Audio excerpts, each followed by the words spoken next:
কিয়ামতের আগে বিশ্বজুড়ে বেশ কিছু আলামত প্রকাশের কথা হাদিসে উল্লেখ করা হয়েছে। ছোট আলামতগুলোর মধ্যে আরবের মরুভূমি সম্পর্কে কিছু বর্ণনা রয়েছে।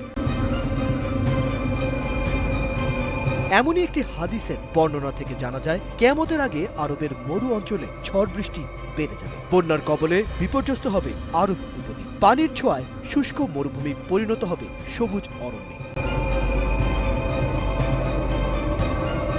হযরত আবু হুরায়রা রাদিয়াল্লাহু আনহু থেকে বর্ণিত, রাসূলুল্লাহ সাল্লাল্লাহু আলাইহি ওয়াসাল্লাম বলেছেন, কিয়ামত অনুষ্ঠিত হবে না যে পর্যন্ত সম্পদের প্রাচুর্য না আসবে। এমনকি কোনো ব্যক্তি সম্পদের জাকাত নিয়ে ঘুরবে, কিন্তু নেয়ার লোক পাবে না। আরবের মাঠঘাট তখন চরণভূমি ও নদী নালায় পরিণত হবে।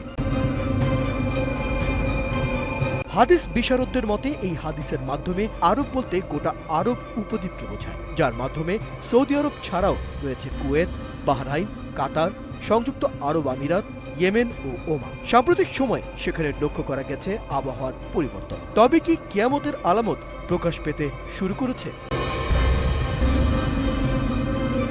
আবারও যে ভয়াবহ বন্যার কবলে সৌদি আরব, ভারী বৃষ্টিতে তলিয়ে গেছে সৌদি আরবের বেশিরভাগ শহর ও সড়ক। সৌদি আরবের কিছু গণমাধ্যমের প্রতিবেদনে বলা হয়েছে, মঙ্গলবার থেকে সৌদি আরবের বড় শহরগুলোতে সতর্কতা জারি করা হয়েছে। এর মধ্যে পবিত্র নগরী মক্কা ও মদিনা সহ পশ্চিমাঞ্চলীয় শহরগুলোতে রেড অ্যালার্ট জারি করা হয়েছে। রাজধানী রিয়াদ সহ দক্ষিণাঞ্চলীয় প্রদেশ আসির ও জাজানে অরেঞ্জ অ্যালার্ট জারি করেছে ন্যাশনাল মেটেরোলজি সেন্টার। নিম্নচাপের কারণে ভারী বৃষ্টিপাত হচ্ছে, যা আগামী কয়েকদিন অব্যাহত থাকবে। তাই উচ্চ সতর্কতা দেয়া অঞ্চলগুলোতে জনসাধারণকে উপকূলীয় ও নিচু এলাকা থেকে সরে যাওয়ার নির্দেশনা দেওয়া হয়েছে। এছাড়া স্থানীয় প্রশাসন সেফটি গাইডলাইন অনুসরণের জন্য অনুরোধ জানিয়েছে।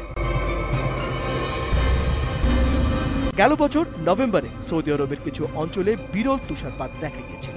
আলজফ অঞ্চলে, যা প্রচন্ড গরম ও সোনালী টিলার জন্য পরিচিত, সেখানে তুষারপাত একটি অদ্ভুত ঘটনা। সে সময় এক ভাইরাল ভিডিওতে দেখা যায় মরুভূমির বালির উপর জমে থাকা তুষারে উটের কাফেলা হেঁটে যাচ্ছে।